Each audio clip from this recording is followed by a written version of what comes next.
Magandang araw po mga kasundo. Ito po ulit si Kuya Bari sa isa na namang napakagandang kwento para sa araw na ito. Maulan po, so ingat po kayo. Anyway, it's 2 o'clock in the afternoon. So ito na po ang kwento. Magandang araw po sa inyo, Kuya Bari. Tawagin niyo na lang po ako sa pangalang Tomas. Nakatira po ako dito sa Sitio Mabato.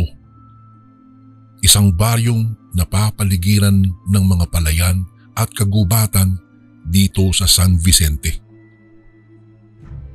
Kuya Bari, ako po ay isang karpintero. Tahimik lamang ang buhay namin ng asawa kong si Lita at ng anak naming si Mina. Siya po ay 7 taong gulang. Ang baryo namin ay hindi pa naaabot ng kuryente noong mga panahong iyon. Lampara lamang ang gamit namin tuwing gabi at radyo ang tanging aliw kapag tapos na ang aming trabaho. Ang mga bahay po dito ay magkakalayo at kapag kagabi tanging ingay lamang ng mga kuliglig, palaka at hangin sa mga puno ang maririnig mo. Hunyo 1975. May nangyaring hindi namin inaasahan. Pumanaw ang aming kapitbahay na si Lolo Emong, isa sa pinakamatanda sa aming baryo. Tahimik lang ang pagkamatay niya. Sabi ng mga tao, inatake raw sa puso habang ito ay natutulog. Matapos ang libing, parang may nagbago po sa paligid. Parang naging mabigat ang hangin tuwing gabi. At kahit mga hayop po ay tila balisa. Noong unang gabi, pagkatapos ng libing niya, nagising po ako bandang 8:00 o 2:00 ng madaling araw. May narinig akong kakaibang tunog mula sa likod ng bahay. Para po bang may kumakaskas na parang kuko sa lupa. At minsan ay may mga tunog ng pagngasab na parang may kinakain. Nung una akala ko po ay aso lamang ito o mga ligaw na baboy ramo. Pero nang tumagal, may sumasamang masamang amoy. Amoy bulok na karne at may kasamang dugo.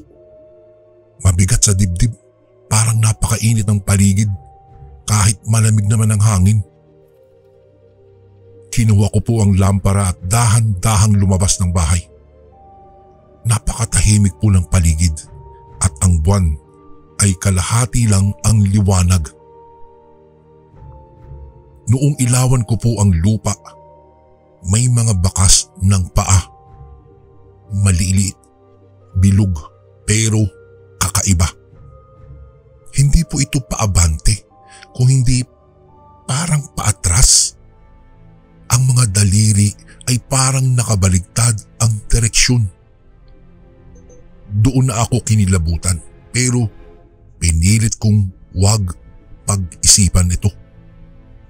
Baka ito'y hayop lamang na hindi ko lang kilala. Sabi ko na lang sa sarili ko noon.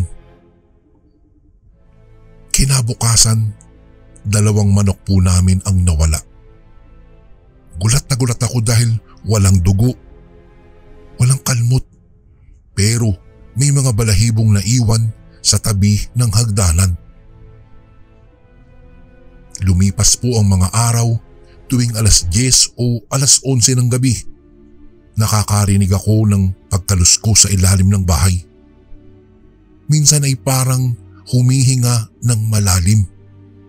Mabagal na mabagal, mabigat at parang taong pagod na pagod. Si Lita ay palaging kinakabahan at ayaw nang magpatay ng lampara kahit nga 10 oras na ng gabi. Ang anak naman naming si Mina, ilang beses nagigising na umiiyak. Sabi niya may naririnig daw siyang aso na humihinga sa ilalim po ng aming bahay. Tinatanong ko naman siya kung saan, pero itinuturo lamang niya ang sahig. Saka siya tatahimik. Isang gabi, mga 11:00, habang tahimik na tahimik kaming nagkukumpuni ng lampara, may narinig akong mahihinang tunog sa labas. Parang pagaspas sa damo, pero iba, mabigat. Nang ininlawang ko ang bintana, may aninong dumaan sa dulo ng bakuran. Nakita ko parang mababa ang katawan, pero mahaba ang kanyang likuran. Ang galaw po niya, Kuya Mari, ay parang aso na lumalakad pero paatras. Nang sumandal ito sa liwanag ng buwan, nakita ko ang ulo niya na ito'y nakayuko at ang katawan ay parang pinagdikit na mga buto. Tumigil ito ng ilang sandali, saka dahan-dahang tumakbo, pero paatras hanggang nawala sa dilim ng palayan. Hindi ako nakatulog ng gabing iyon. Kinabukasan, pumunta ako kay Mang Sebio. Ito po ay isang matandang albularyo sa kabilang baryo.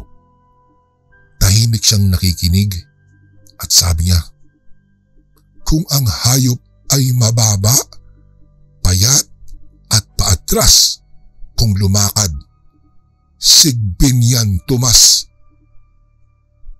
Kuya Bari, ayon kay Mang Sebio, ang sigbin daw ay isang uri ng nilalang na kumakain o sumisipsip ng dugo at laman ng mga patay.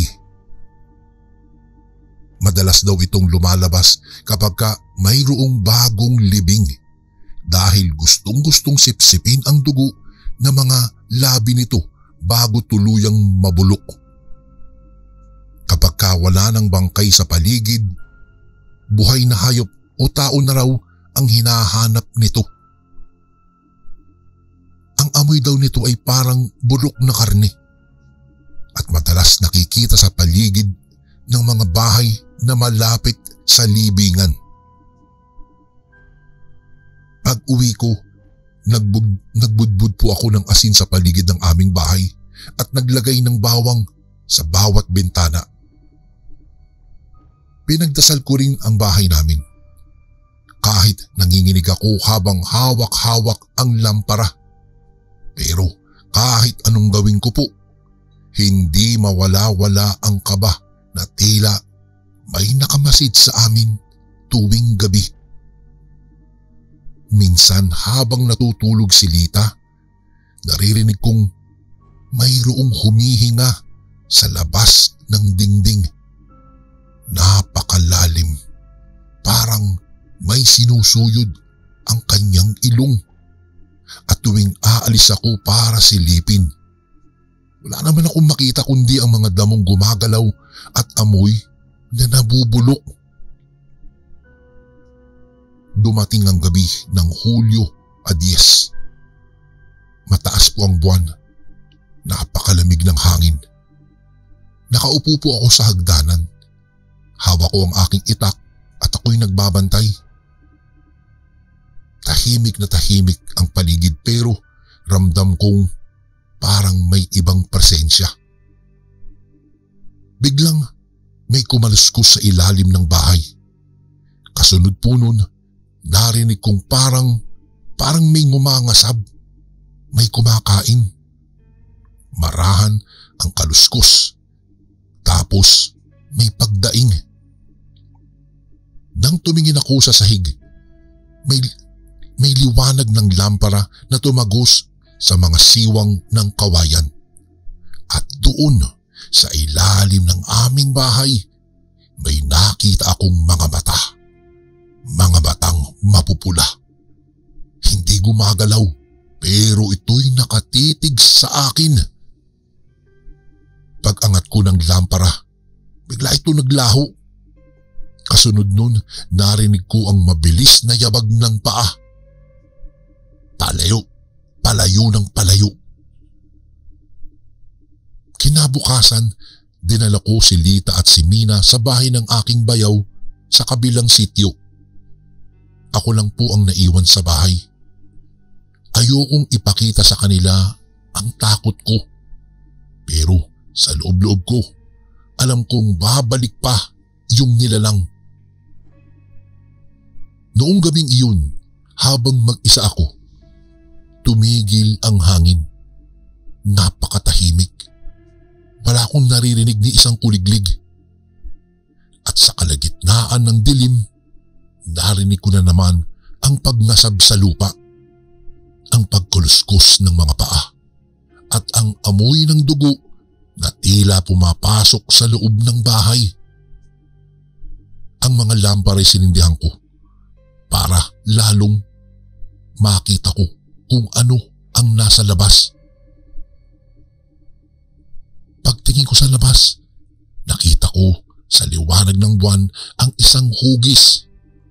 Hugis po, Kuya Bari, na parang aso.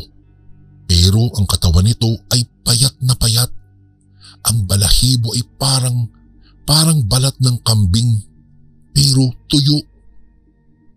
Mabagal itong gumagalaw at sa bawat hakbang, tila may naririnig akong pagdaing na parang galing sa lalamunan ng tao. Ang mga mata nito ay mapula at sa bibig may nakalaylay na tila piraso ng karne. Napaatras ako pero hindi ko binitawan ang aking itak. Habang humahakbang ito paabante, parang kumikilos ng paatras ang mga paa na parabang nilalakad ang sarili nitong anino. Nang inilapit ko ang lampara, bigla itong napaatras. Tumalon sa aming bakod at nawala sa dilim ng mga palayan. Ngunit naiwan ang kanyang amoy. Isang napakabahong halimuyak ng patay at dugo na bubulok na laman ang aking nalanghap. Kinabukasan, pumunta ako sa libingan mismo ni Lolo Emong. Doon ko nakita ang nakakatindig balahibong tanawin.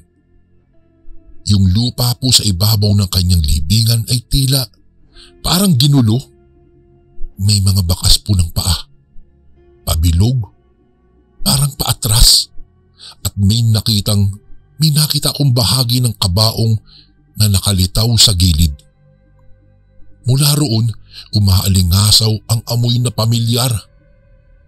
Amoy ng sigbin na dumalaw sa bahay namin gabi-gabi. Doon na ako lubusang nakaramdam ng kilabot at doon ko rin nasiguro, Kuya Bari, na ang nilalang na ito ay hindi basta-basta ordinaryong hayop. Isa po itong sigbin at mula noon, gabi-gabi na akong hindi nakakatulog dahil sa takot. Pagkalipas ng ilang araw mula nang makita ko ang libingan ni Lolo Emong, lalong hindi ako makatulog.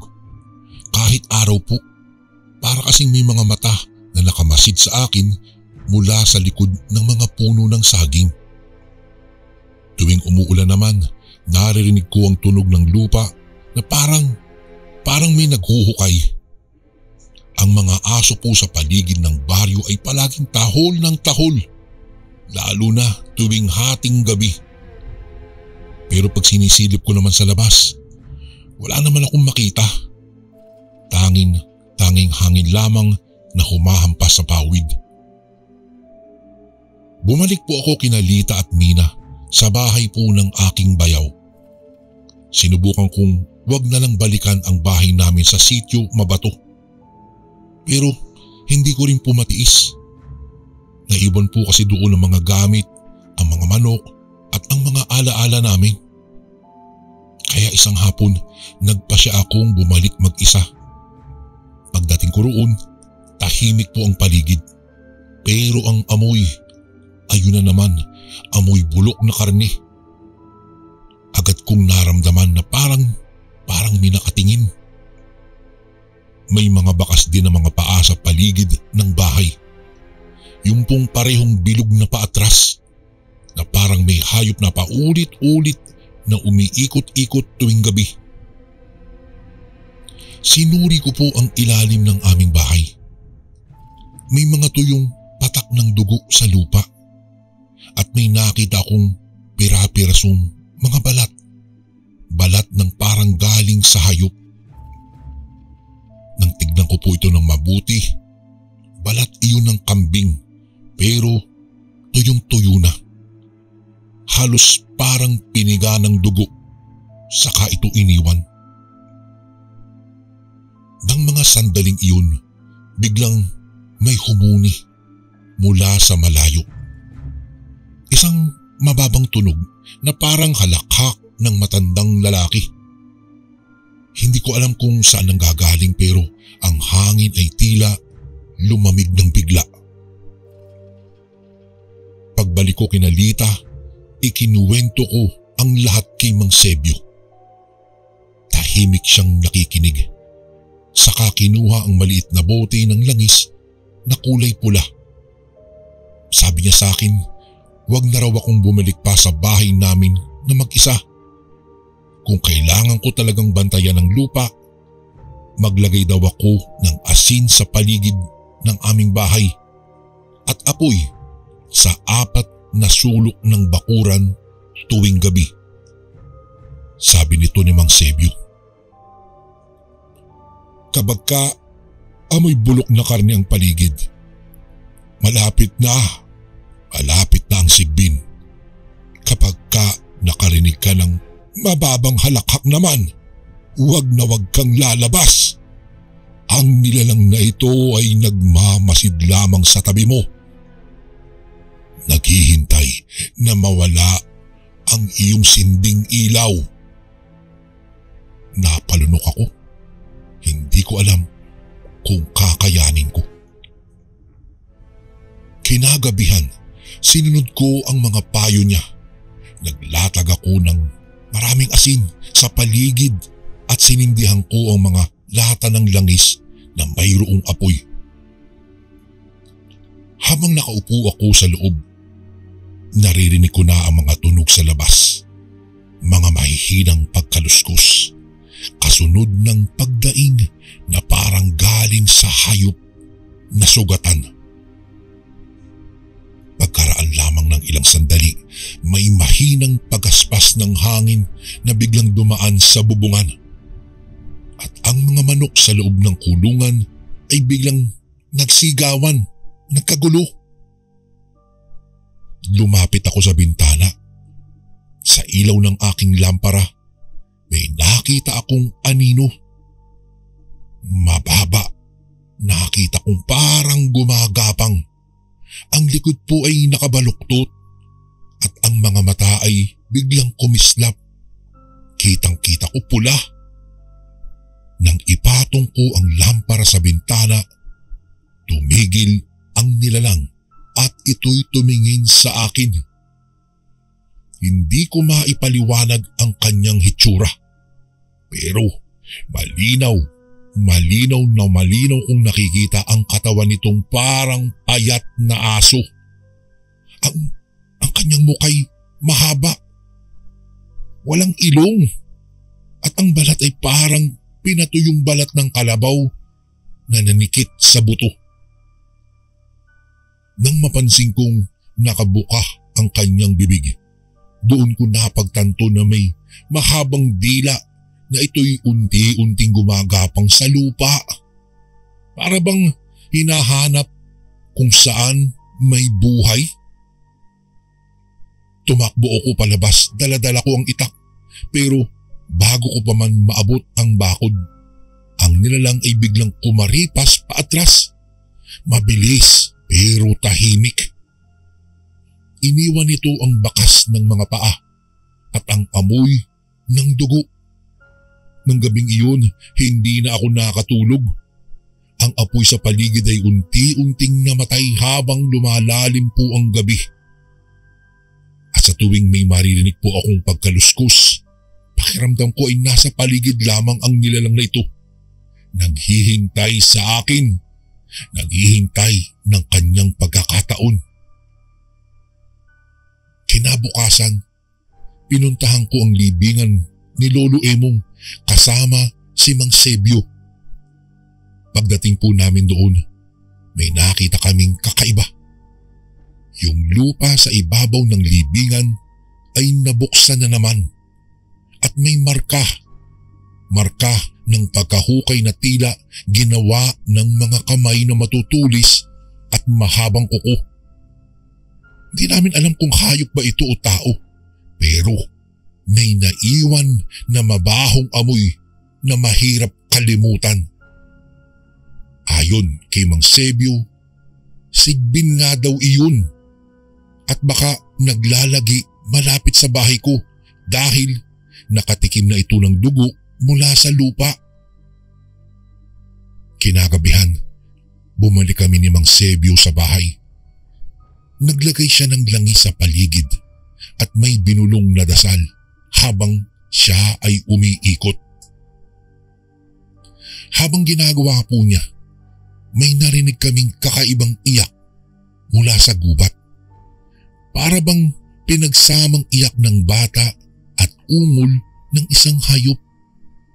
Ang mga kuliglig ay biglang tumigil at ang hangin ay parang naging mabigat.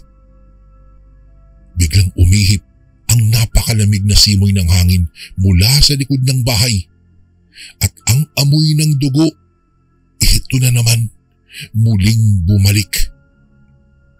Sinabihan ako ni Mang Sebio na wag akong kikilos kahit ano daw ang mangyari. Nakatingin lang siya sa madilim na bahagi ng bakuran habang hawak ang bote ng langis. Maya-maya, may kumaluskos sa ilalim ng bahay. Parang may naglalakad. Naglalakad ito ng marahan.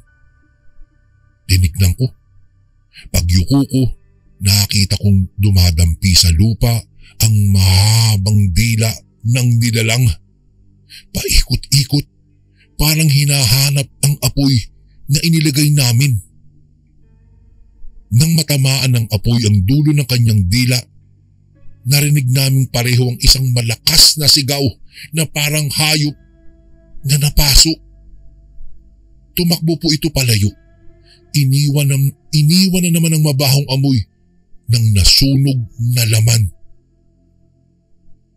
Matapos po ang gabing iyon, akala ko tapos na po ang lahat pero makalipas lamang ang 3 araw. May narinig kaming balita po sa baryo. Yung mga hayop ng kapitbahay namin na si Kapilo, 2 kambing at 1 kalabaw, natagpo ang patay sa ilalim ng puno ng akasya. Wala ng dugo ang katawan nito at ang balat ay tuyong-tuyo daw na parang sinipsip hanggang buto. Doon ko nalaman na talagang hindi pa tapos ang lahat. Ang sigbin ay nananatiling buhay pa rin. At ngayong wala na siyang makuha sa libingan, mga buhay na hayop na ang kanyang pinupuntirya. At pakiramdam ko talaga, Kuya Bari, malapit na kaming muling mapuntirya ng nilalang na ito. Pagkalipas ng ilang araw, matapos ang huling pagkikita namin ni Mang Sebio, muling bumigat ang pakiramdam ko. Tahimik lang ang baryo, pero parang may aninong gumagalaw sa bawat sulok ng paligid. Ang mga aso po ng mga kapitbahay ay hindi na tumatahol gaya ng dati. Tila takot sila. Ang hangin ay may kakaibang amoy. Pinagsamang lupa, dugo, usok ng sinusunog na karne. May mga gabi ring hindi ako makatulog. Tuwing ipipikit ko po ang mga mata ko, nakikita ko pa rin ang pulang mata ng nilalang na gumapang sa ilalim ng bahay ko. Minsan nga sa panaginip naririnig kong tinatawag ako ng isang mahinang tinig. Para pong isang boses ng isang batang humihingi ng tulong. Pero pagbabangon ako, wala namang tao sa paligid. At dahil hindi ko na matiis ang kaba, napagpasyahan kong bumalik sa bahay namin sa sitio Mabato para tapusin ang lahat. Sinabi ko kay Lita na magpalipas muna siya kina Mario sa kabilang baryo. Ayaw ko siyang madamay sa anumang mangyayari. Bitbit ko ang aking itak, ang bote ng langis ni Mang Sebio, asin at isang lumang rosaryo. Naglakad ako mula umaga hanggang dapit hapon. At habang papalapit ako sa bahay, unti-unti nang bumibigat ang aking pakiramdam. Wala na ang mga huni ng ibon. Wala na rin pati ang kuliglig.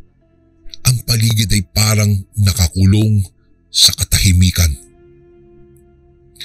Pagdating ko po sa aming bahay, una kong ginawa, Kuya Bari, ay linisin ang paligid. May mga tuyong damo at sa ilalim ng aming hagdan ay may mga lumang bakas pa rin ng paa. Bilog, paatras. Parehong-pareho sa mga nakita ko nung una. Nilagyan ko na ng asin ang paligid ng aming bahay at sa 4 po na sulok ng bakuran, nagsindi muli ako ng lata ng mga langis o gasera. Nang sumapit ang gabi, naupo ako doon sa may hagdan. Lampara lang ang ilaw habang mahigpit kong hawak-hawak ang matalas kong itak. Nakiramdam ako sa paligid. Nagmamasid. Tahimik na tahimik. Tila walang buhay ang buong baryo namin. Hanggang sa maramdaman ko ang malamig na simoy ng hangin na biglang pumasok mula sa palayan. May kasabay itong amoy na tila pamilyar na pamilyar sa akin. Amoy ng dugo at nabubulok na laman. Kasunod nun, narinig ko na naman ang mga hakbang niya. Nung una, mahina lamang, tapos unti-unting lumalakas. Paikot-ikot sa paligid ng bahay. Mabagal na mabagal. Parang nag-iingat. Parang may nilalang na tila umiikot-ikot at nagmamasid at naghihintay lamang ng pagkakataon. Maya-maya, may mahinang pagdaing na narinig mula sa ilalim ng aming bahay. Para bang may mga hayop na umuungol sa sakit. Nanginig ako sa takot pero hindi ako kumilos. Sinilip ko sa siwang ng sahig. At dahil sa liwanag ng aking lampara, nakita ko may 2 mata. Mapupula, matatalim at tila nakatitig ng diretso sa akin. Ang mga mata ay biglang kumislap habang gumagalaw ang nilalang. At sa bawat hinga nito ay parang may humahalo na tunog ng pagngasab. Noong inilawan ko ng mabuti, doon ko na nakita ang kabuuan ng itsura. Ang nilalang ay parang aso pero mas mahaba po ang kanyang katawan. At ang mga paa nito ay baliktad. Baliktad ang tuhod. Ang balat niya ay parang tuyong-tuyong balat ng kalabaw. At sa bawat galaw ay lumalabas ang tunog ng mga butong nagkikiskisan, lumalagitik. Sa bibig niya, may mahabang dila na parang ahas. Dumidila po ito sa lupa habang gumagapang na paatras. Para bang sinusundan ang amoy ng buhay. Ang amoy ng dugo ay lalong tumatapang na. At pakiramdam ko, Kuya Bari, ay nanuyot na ang lalamunan ko dahil sa tindi ng aking takot. Agad akong tumayo. Kinuha ko ang bote ng langis at ibinuhos sa paligid ng bahay. Sinindihan ko ito habang nagdarasal ako ng mahina. Maya-maya, biglang sumiklab ang apoy at lumiwanag ang buong paligid. Doon ko na nakita ng buo ang nilalang. Nakayuko, paihat, baluktot. At sa ilalim ng apoy, parang nagbabago-bago ang anyo nito. Minsan parang hayop, minsan naman parang tao na nakayuko. Sumisigaw ito. Isang matinis na sigaw na halos pumutol sa tenga ko. Biglang tumigil ang hangin at ang apoy ay parang biglang tinangay ng malamig na ihip. Ang nilalang ay hindi natakot. Sa halip, dahan-dahang itong gumapang papunta sa akin. Hinablot ko na ang itak at humakbang ako paatras. Nang umabot ito sa hagdan, tumalon ako at tinaga ko ito sa balikat. Napasigaw ito. Doon na bumulwak ang napakaitim na dugo. At sa halip na tumalsik, parang tumikit sa lupa at parang umusok. Ang baho, amoy asupre, amoy nabubulok na laman. Humiyaw, sumigaw. Nanatiling sumisigaw ang nilalang. Ngunit sa halip na umatras, mas lalo itong lumapit sa akin. Kumapit ito sa poste ng bahay at tinangkang umakyat. Muli kong tinaga ito. Sa ulo naman at sa pangalawang hampas, tumilapon ito at bumagsak sa lupa. Ngunit sa pagbagsak, ang katawan nito ay kumislot pa rin. Parang buhay. Buhay pa kahit halos pira-piraso na. At habang nilalabanan ko ang aking kaba, sinindihan ko pa ang isa pang lata ng langis at ibinuhos ito sa nilalang. Nang tinamaan ito ng apoy, nagsisigaw ulit ng napakalakas. Isang tunog na parang pinagsamang iyak ng bata at alulong ng isang aso. Doon na tumakbo ako papalayo habang pinagmamasdan kung ano at papaano ito unti-unting nasusunog. Kuya bali sa liwanag ng apoy, nakita kong ang balat nito ay kumukulubot. At sa loob ng ilang sandali lamang, ang buong katawan ay naging abo.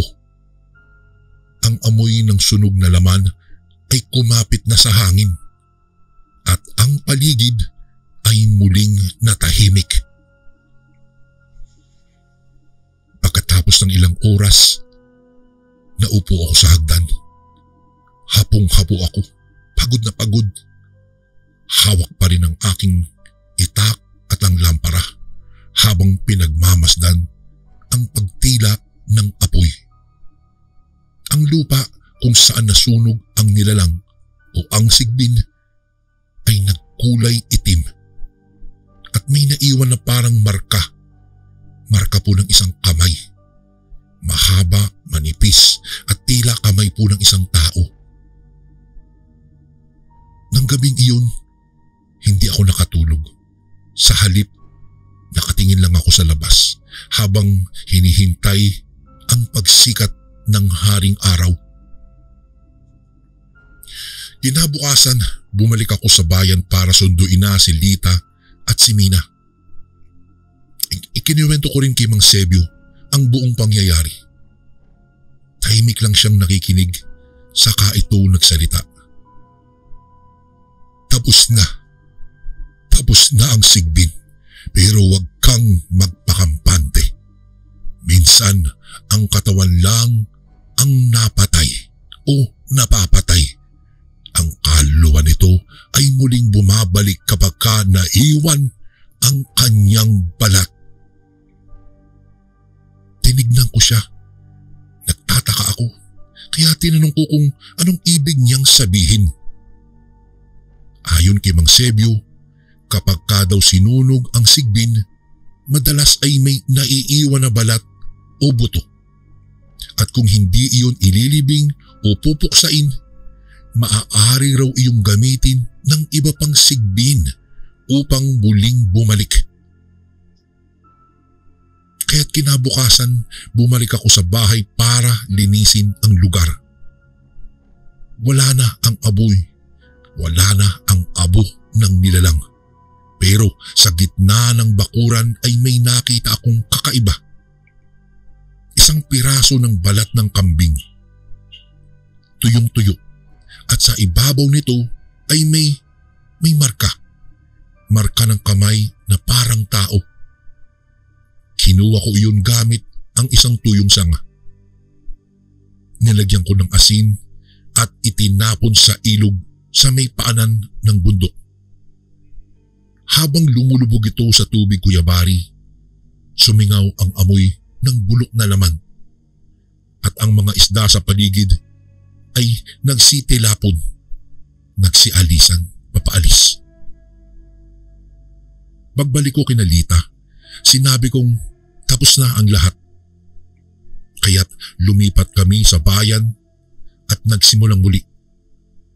Pero hanggang ngayon, Kuya Bari, tuwing umuulan at sumisingaw po ang amoy ng basang lupa, may mga gabi pa rin na naaamoy ko pa rin ang bulok na halmuyak na iyon. Ang amoy ng dugo, ang asupre na minsang bumalot sa bahay namin sa sitio Mabato. Minsan, naririnig ko pa rin sa malayo ang mahinang pagdaing ng isang hayop. Parang sigaw na hindi tapos.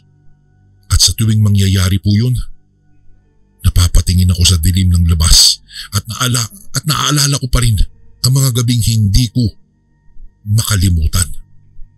Ang pangyayaring muntikan ng tumitil sa buhay ng aking pamilya.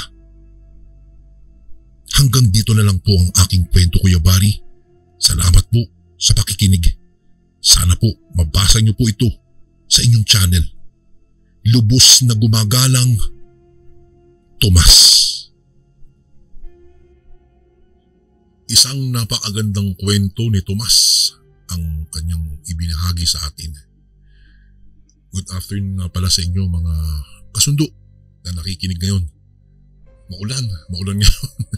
Isang Lunes na maulan, mayroong paparating na bagyo. Anyway, ang ganda ng kwento, no? Kakaiba to, no? Hindi siya yung mga ordinaryong mga aswang encounters. Ang tawag po dito ay sigbin. So ito na naman ating balitaktakan sa araw na ito. Question, totoo po bang may nilalang na tinatawag na sigbin sa Pilipinas? Ang sagot po ay oo. Ayon po sa matatanda, lalo na po sa mga probinsya ng Bisaya at Mindanao, ang sigbin daw ay isa sa mga pinakamatandang uri ng aswang. Sinasabing bihira itong makita dahil nag-aanyong hayop. Parang asong mababa, payat. Ang weird dito, paatras siya kung lumakad o tumakbo. Ang ibang albularyo ay naniniwalang buhay pa rin ang lahi ng sigbin hanggang ngayon. Totoo bang kumakain ng laman ng patay ang isang sigbin? Ayon po sa lumang paniniwala ng mga kwento-kwento ng mga matatanda ay oo po. Sinasabing sinisip-sip nito ang dugo ng isang bangkay sa sementeryo sa mga bagong libing na nicho. Mabango daw sa kanila ito. At kapag wala na ang bangkay, yun na nga, aatakihin naman ito mga hayop o mga buhay na tao. Yan na ang pupuntiryahin nito. Ito raw ang dahilan kung bakit may mga libing na biglang nabubungkal kahit walang dumadaan na hayop. Nabubuksan yung bagong libing ng mahal natin sa buhay. Hindi yun siguro gawa ng gawa ng tao. Yung iba kasi sinasabi, Binubungkal dahil ninanakaw yung mga habilin, yung mga singsing o kung ano mang mga naiwan ng yumao. Pwede rin palang sigbin, mga kasundo. Question ulit. Paano raw makikilala kung sigbin ang nakikita mo at hindi isang ordinaryong aso? Magandang tanong yun. Pag may nakakasalubong nga, tignan mo. Ito yung mga palatandaan. Una, paatras itong lumakad. Pangalawa, baliktad ang mga tuhod. So kung paganon yung tuhod, nakaganon siya. Nakatakot.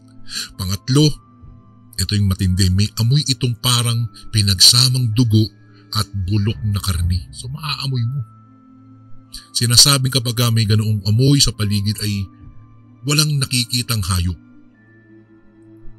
Malapit. Or parang pag nakaamoy ka, siguradong walang ordinaryong hayop sa paligid. Tatakbuhan na sila, alam na nila na nandyan na yung sigbin. Totoo bang may amoy talaga ang isang aswang o yung sigbin? Ang sagot po ay opo.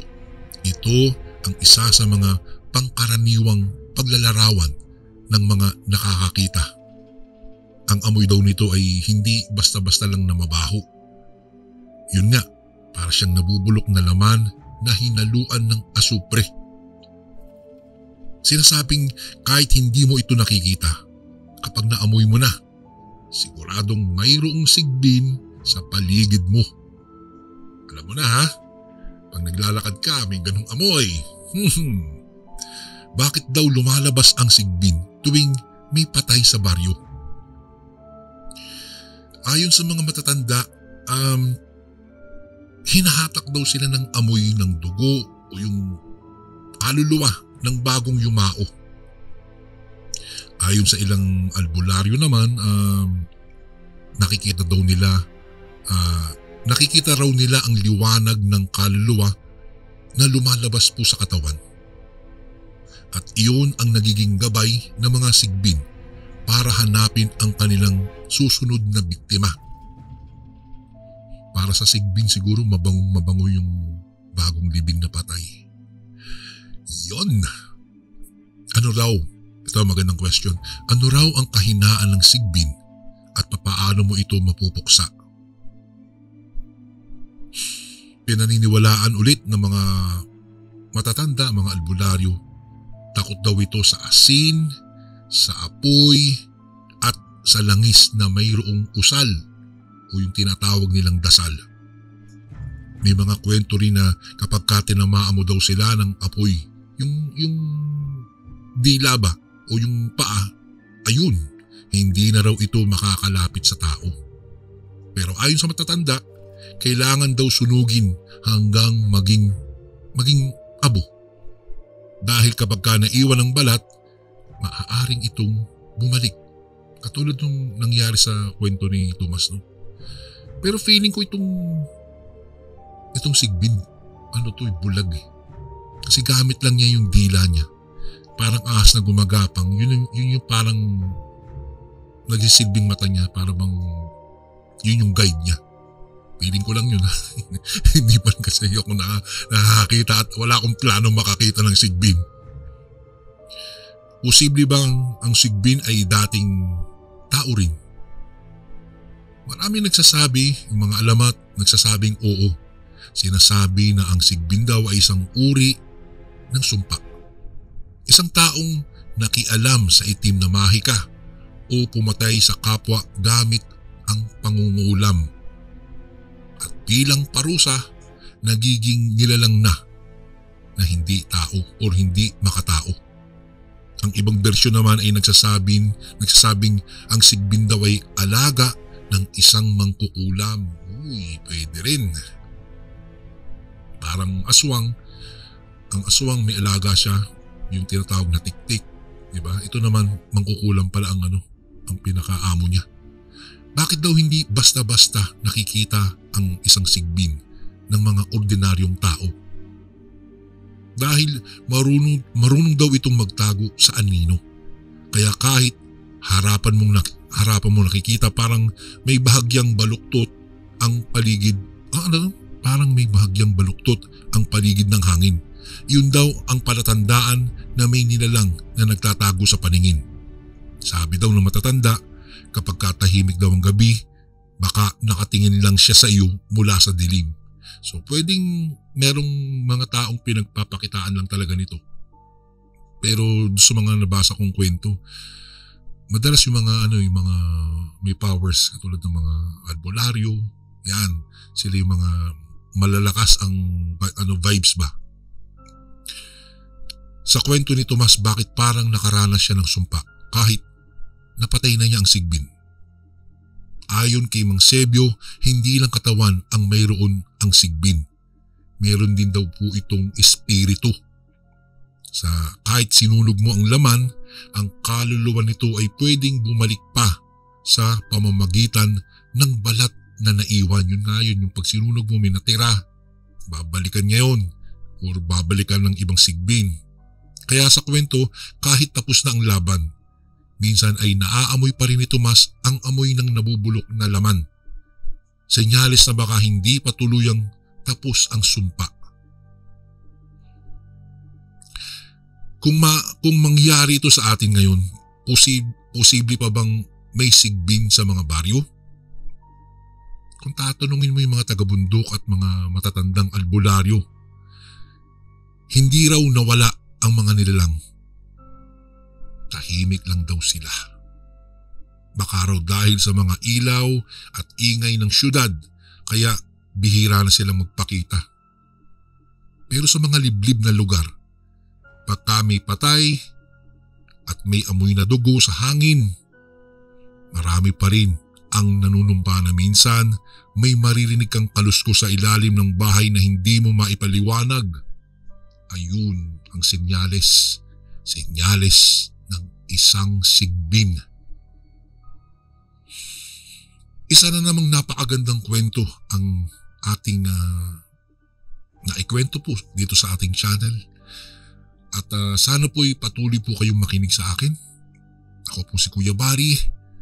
Muling nagpapaalam at tayo po'y magkita ulit bukas sa isa na namang napakagandang kwento, isang nakakatakot. Muli, ako po si Kuya Bari at ako ang inyong sundo. Nagpapaalam na po sa inyo. God bless po sa lahat ng nakikinig ngayon.